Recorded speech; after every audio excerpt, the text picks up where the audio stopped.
Hello, I'm Liam, and today I'm going to guide you through a full walkthrough of our new MPLAB extensions for VS Code. We'll talk a little bit about initial installation and setup, importing a project from MPLAB X IDE into VS Code, building and debugging, and a quick look at the Data Visualizer extension as well. Let's get this started.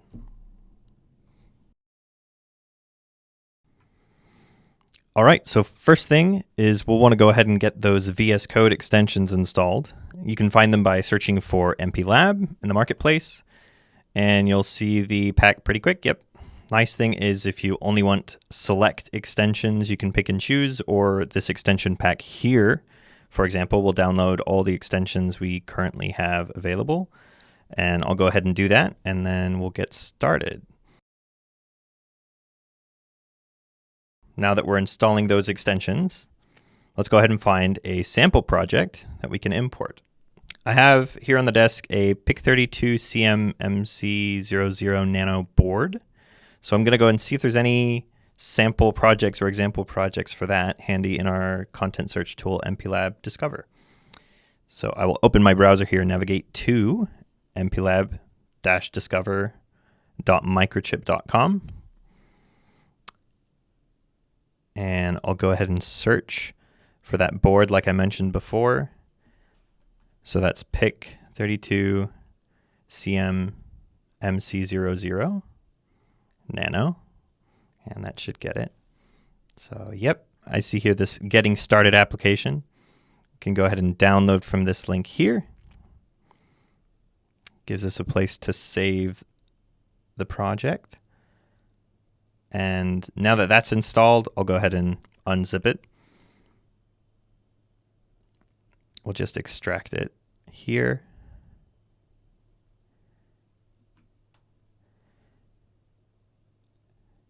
And then I'll go ahead and delete the old zip file as well, just so we only have the one to work with.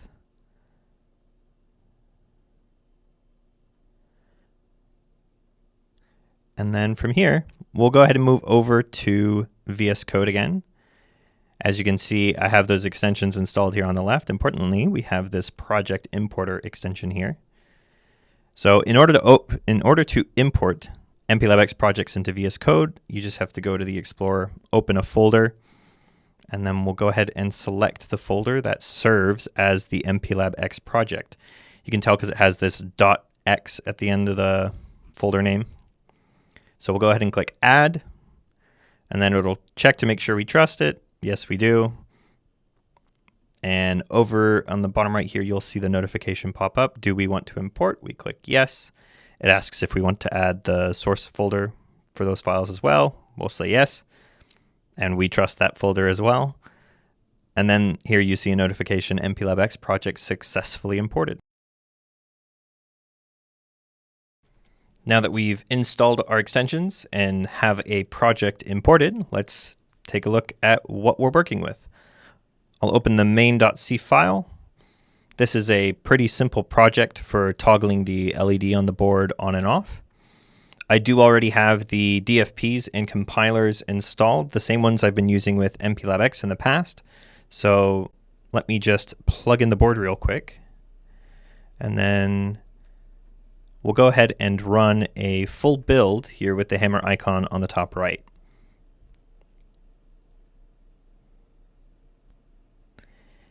It goes ahead and does its thing, and there you see CMake build successful. So then let's go ahead and start a debugging session. We'll click this little tab on the side, and you can see from there I can click Run and Debug. I click that. We get a few notifications to pop up while it's working. And meanwhile, let's see where we can fit a breakpoint somewhere down here.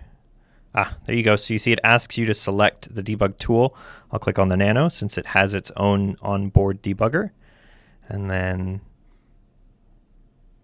let's go ahead and I'll put a breakpoint here when we change the speed of the LED. And we'll see in the console the programming is complete. It starts running and then it halts on entry. So that is the default setting I have for this project right now. Perfect. I'll go ahead and click continue, and we can look over here at the board. This is a really simple program to blink the LED And pushing the button here on the end of the board will change how fast that LED blinks. And you can see, and then here we hit the breakpoint from earlier. That's good. I'll go ahead and press continue. And as you can see, we're doing pretty good. All right, so last thing I wanted to check out here in VS Code is our data visualizer. So we've installed our extensions, imported a project. It's running and debugging just fine. Let's go ahead and check out the data visualizer here. I'll go up to the command palette on top of the IDE using Control-Shift-P, or you can type that little greater than symbol too, and we'll type in data visualizer. And there you go, start MPLAB Data Visualizer. We've got a few notifications as things spin up, and then here is a familiar data visualizer window. Looks just like back in MPLAB. As you can see, the controllers show here on the left. I'm going to go look into this COM5 port here, change some quick settings to what we use in the project, and select to display in the terminal window. And just like that, you can now see the text we're outputting when the LED toggles. And when I click the button to switch to a different rate, and look again when we hit that breakpoint, we've come back to the main file. Perfect. And with that, now you know how to get started with MPLAB extensions in VS Code. Stay tuned for more bits about our new extensions as they are released, or check out other videos in this playlist highlighting some of our other development tools. Thanks for watching.